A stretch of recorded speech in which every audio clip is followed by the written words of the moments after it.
Hi, I'm Nick Easley, and I will be discussing the highly debated topic of whether or not we as a society place too much emphasis on youth sports. Youth sports today are bigger than they have ever been. It is an over $15.3 billion industry in our country and is the primary focus of many children in this generation. This has many people asking the question, is all the attention we place on it really worth it? To start, I will outline the positives of youth sports. Next, I will examine the negatives, and then finally, I'll give my take on the issue. First, supporters of youth sports highlight their ability to help fight childhood obesity. There is overwhelming evidence that shows their ability to keep kids healthy. With childhood obesity skyrocketing in our country, this is probably the biggest benefit this side points to.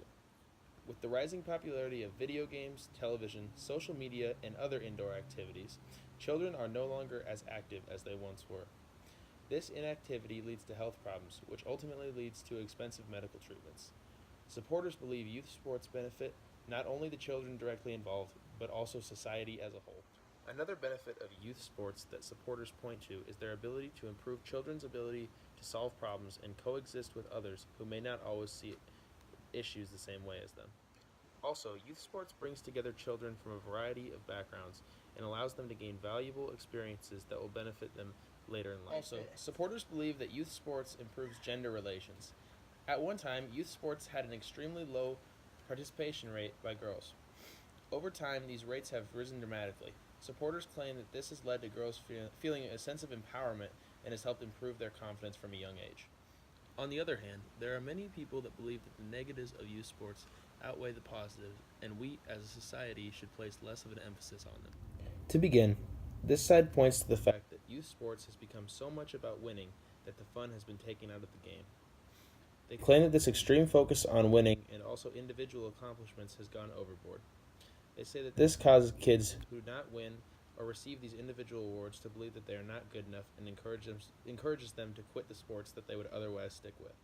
This side believes that youth sports, done the correct way, has many benefits, but but the way our society interprets youth sports has led us in the wrong direction. They point to the fact that youth sports are no longer about bettering children and improving their character, but that it is now all about winning, no matter whose feelings get hurt or what the consequences are. Diving into more detail about this issue, they point to the fact that this overly competitive environment has not only led kids to not learning the beneficial lessons they should be learning from youth sports, but actually encouraged them to learn negative ones. They claim that youth sports these days has led kids to now only strive for individual achievements rather than team ones, encouraged early sport specialization, which has proven to be harmful to children's physical and emotional development, and encouraged PED use at an early age. More importantly, learning all these lessons at a young age, they argue, will lead kids to take shortcuts later in life and learn a win at all costs attitude, which will set them up for failure in their later lives. Another common argument I found was the idea that it increased economic inequality among the youth. For instance, studies have found that socioeconomic status is one of the primary driving forces behind youth sports participation, and that kids with lower socioeconomic status were far less likely to compete in youth leagues across the country.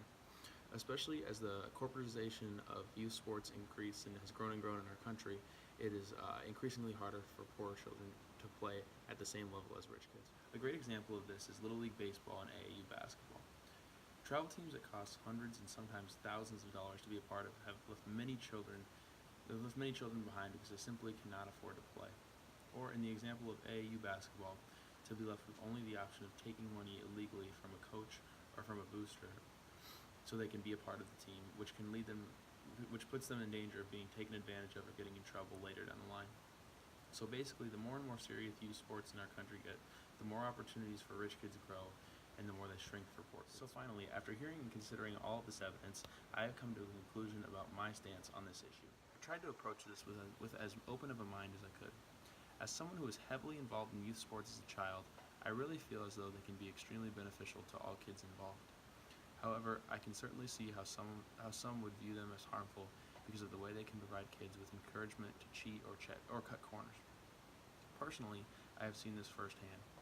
In high school, one of our rival teams was known for having several football players who were using anabolic steroids to gain a competitive advantage on the field.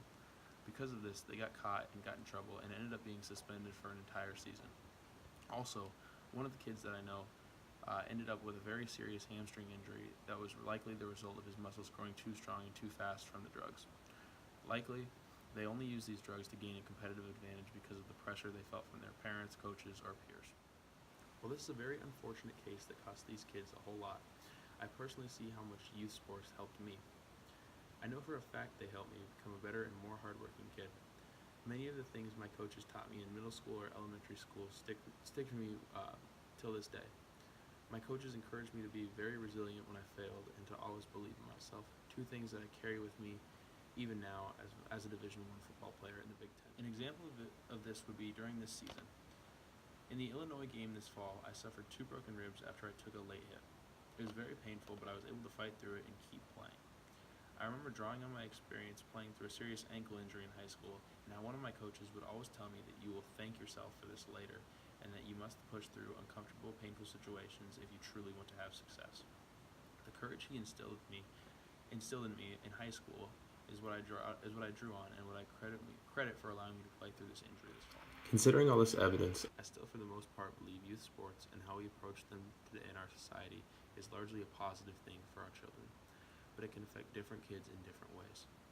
Personally for me, being challenged and pushed past my limits by my coaches made me better, and even at times when I came up short, it always drove me harder rather than to quit. On the other hand, I've seen kids who have found this pressure to be too much and something that they didn't enjoy, so they chose to quit the sport. In these cases, I can see how people who argue against how seriously we take youth sports would have a point, although I believe these cases are more the rare rather than the norm. Youth sports is also, like I previously mentioned, beneficial for physical health and learning how to work with others, which is essential in growing up to be a healthy adult in our society.